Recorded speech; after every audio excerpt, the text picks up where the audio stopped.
Ngayong araw na to, samahan niyo naman kami mga bossing ko. Pupunta po tayo ng Nagtabon Beach. Kasama po si Jo Marie, si Kuya Jem at si Padul. Siyempre ako, mawawala pa ba ako mga bossing ko? So tara, samahan niyo ako sa biyahe na to at tingnan niyo si Jo Marie anong reaksyon niya dito.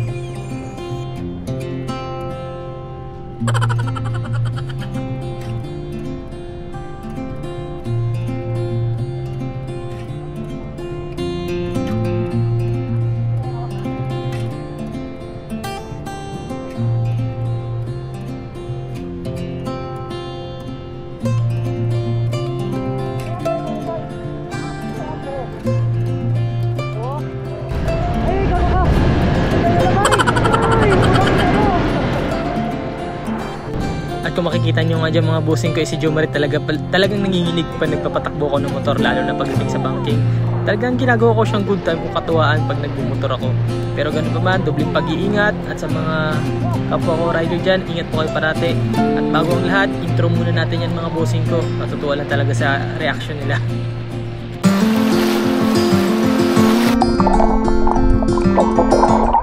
Kamusta? Ako nga pala si Juno, Tubong Palawan. Isang simpleng tao na nangangarap tulad ninyo. Tara't samahan niyo ako sa aking biyahe na punong-puno ng tawanan, kwentuhan, kabaliwan at syempre kapupulutan ng aral. Bawat biyahe natin, makikita nyo kung gaano kaganda ang Palawan na tinaguriang The Last Frontier. Count to 10, then open up my eyes. If you're gone, I'll take it as a sign. But if you stay, then baby hold me tight and send me on. At hindi na nga nagtagal mga bossing, iniskip ko na. Dito na tayo agad sa dagat. Kung nga palang may hawak ng camera ay si Jo Marie. At ang nakasama niya naglalakad ay si Padul. Talagang natutuwa ako sa dalawa na to kasi mga kababata ko sila. In the same time may kakulitan, minsan nakakapikon, pero minsan nakakatuwa rin. Pero ganun pa man, dala ng pagkakaibigan, kahit anong mangyari, walang iwanan. Yun lang ang sasabi ko sa kanila at sa mga kaibigan ko, basta totoo ka, totoo rin ako. Maraming guys din sa Nagtabon. Ay, gising ko lang kanina, hindi na ako. Dito na kami sa Nagtabon. Quick o quick speed tawag dito yung ano.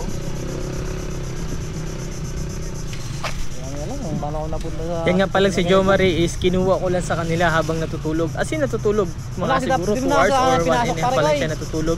Pinuntahan ko sa kanila at ginising at kinulit ko talaga ng kinulit. At si Padul hindi ko alam talaga bakit sumama na lang bigla. Ang usapan is 3 motor. Sa akin, isa kay Jeremy, isa kay Borgie. Si Borgie ang problema ay hindi sumama. Pero ganun pa man, ipinilit ko na ipagkasya sa isang motor o sa akin lang. Kasi ayoko rin naman si Kuya Jeremy ay mahirapan sa kanyang pagdadrive ng motor. At least ako kahit paano, matagal na ako sa larangan ng pagmumotor. In the same time, mas kabisado ko ang lugar. At adik ako sa motor. Kaya okay lang kung 3. Pero ganun pa man, wag po nating laging kasanayan na laging tatlo sa motor. Dahil bawal po yun. Pwede lang po yung sa motor ay isang tao lamang. Kumbaga ba, 2 tao lamang. So ito, tara, lakad tayo, gala tayo ngayon mga bossing ko. Maganda pa nakailaga sa loob ng bahay.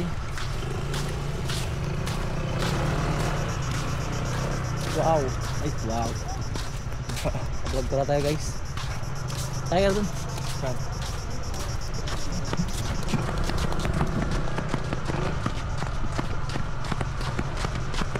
Lubog ka na yung bahay? Ay maglubog dyan? Tara!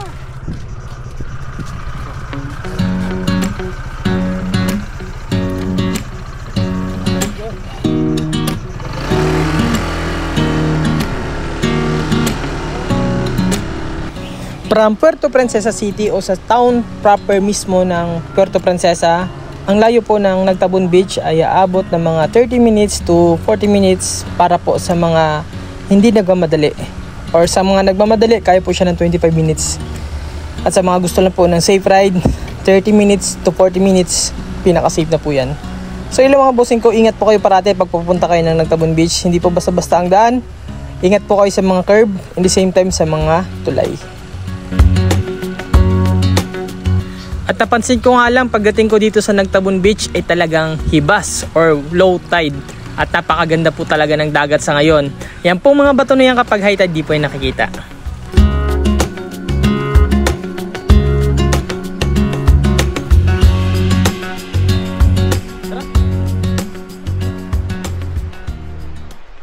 Yung mga bossing, nandito tayo sa Nagtabon ulit. Kasama natin si Padul. Noiskak. Miss ba siya? Ang nervyoso ng taon. Uy, Noiskak. Hi guys. Siyempre, hindi mawawala. Si Kuya Jem. Ligo tayo dito. Tagal ulit bago tayo punta dito. Medyo na busy tayo itong mga nakaraan. At the same time, hindi nga tayo nakapag-vlog. Diba sabi ko nga sa inyo, sobrang busy, na daming ginagawa. Pero, one thing I sure, always na tayo maglalagay ng subtitle English sa ating YouTube channel. Kaya sa mga viewers natin dyan, shoutout sa inyo. Especially Rob, Sir Joseph, Sir Richie, yung magjowa na yan, shoutout po sa inyo. Sa mga kaibigan natin sa ibang bansa, si Pare Koy, shoutout po sa iyo. Sa mga kaibigan natin na nandito sa Palawan, yun, grabing hibas, ang layo, sobrang lapad. Yung araw hindi pa masyadong mababa, kaya okay pa ito mag video or mag ganto. Pero mamaya maya to for sure hindi na rin masyadong mind. Tapos maligo tayo. Si Kuya Jem, tingnan nyo, yun o. Grabing hibas, oh, di ba lapad? So tara, let's go. It's time to swim. Ligo ka, Dol. Ha? Naligo ka, hindi? Maligo ako. Ha? Maligo ako. Anong gusto mo? Pilitan? Hindi ako, maligo ako. Ikaw, Noy? Ikaw maligo? Mga boss, ayaw maligo. Yan? Ano? Nakamidya. Tinitin mo kung daan maligo. Hindi na pag sinabi ko, no! No! Pag binuhat kita, wala akong magagawa. Hindi, mabuhay mo ako. Boss, miss ko talaga kayo. Ha? Sa gilid, sa gilid. Tagal! Bago tayo nakabalik dito. Yan, nagabalik naman. Actually, nagapunta naman tayo dito. Hindi nga lang tayo nag-vlog. Kumakain tayo minsan doon sa Kip Kip. Kasi may mga kaibigan tayo doon. Ito nga lang tayo nakapag-vlog. Sorry sa inyong lahat. Tagal tayo hindi nakapag-upload. Halos mga 3 weeks, 2 weeks bago tayo mag-update ulit. Pasensya talaga, sobrang busy, ang daming ginagawa. Or sana naintindihan nyo, yun lang. Pero ganun pa man, ngayong month na to, at tuloy-tuloy na. Wala lang ito. Pa-vlog tayo tuloy-tuloy. Tapos subtitle. Anong manihan pinag-usabi mo, bossing? Nagis kita sa dagat. Ay, ano? Maglagay kaya ako 1,000 sa ilalim, di ba?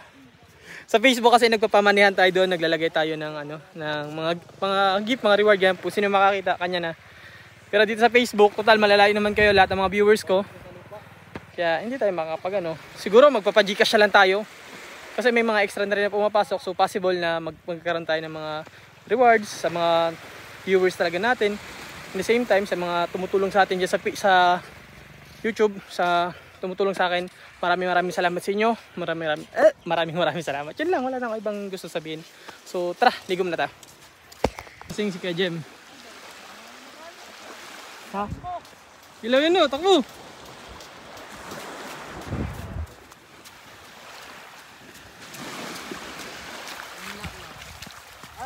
Malaki.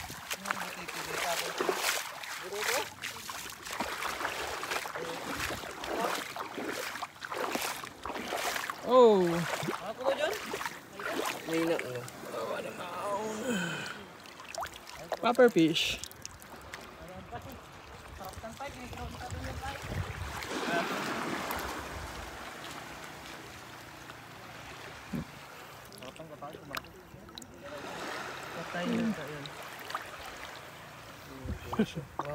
Nahirapan siya.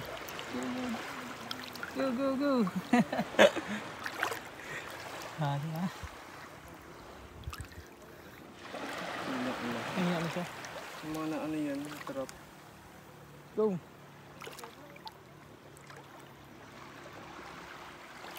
Punta natin siya sa malalim mga bossing ko.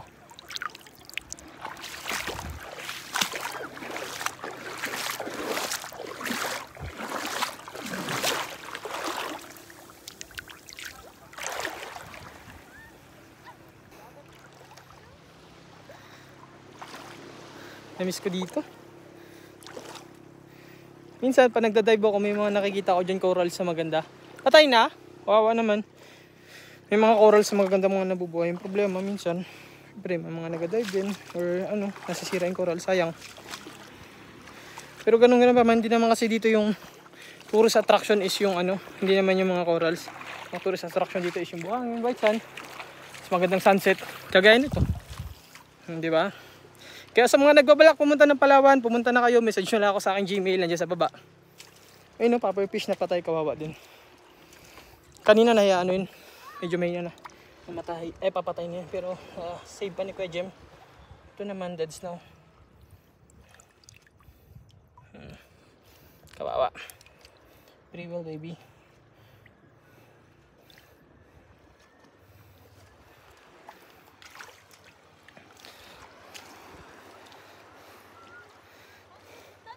Bigyan natin munting montage yan.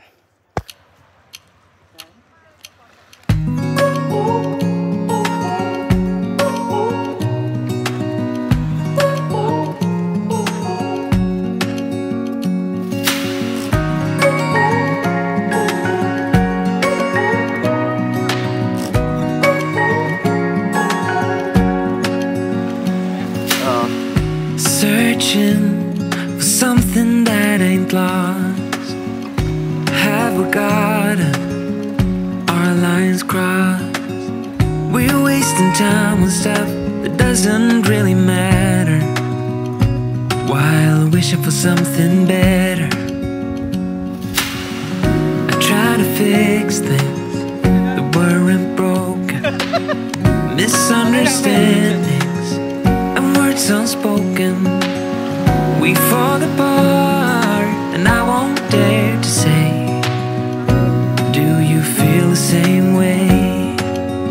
Maybe you don't wanna know, but you don't see what you have in front of you. Or maybe I'm not enough for you, so maybe I should go. If I had known from the start, this wouldn't have ended with broken hearts. Cause I don't wanna waste my time.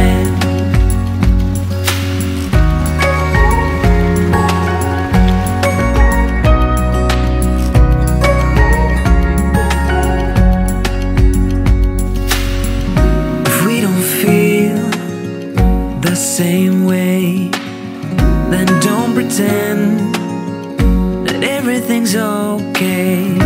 Don't string me along the way you do. Just let me get over you. Maybe you don't wanna know, but you don't see what you have in front of you. Or maybe I'm not enough for you.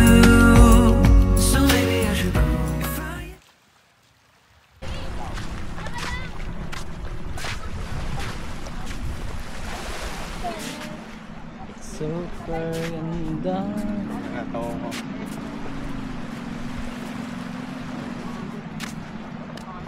Cut. Cut, direct. Cut, masakit sa mata. Ulit. Masakit sa mata. Ang ganda. Ano? Pang thumbnail.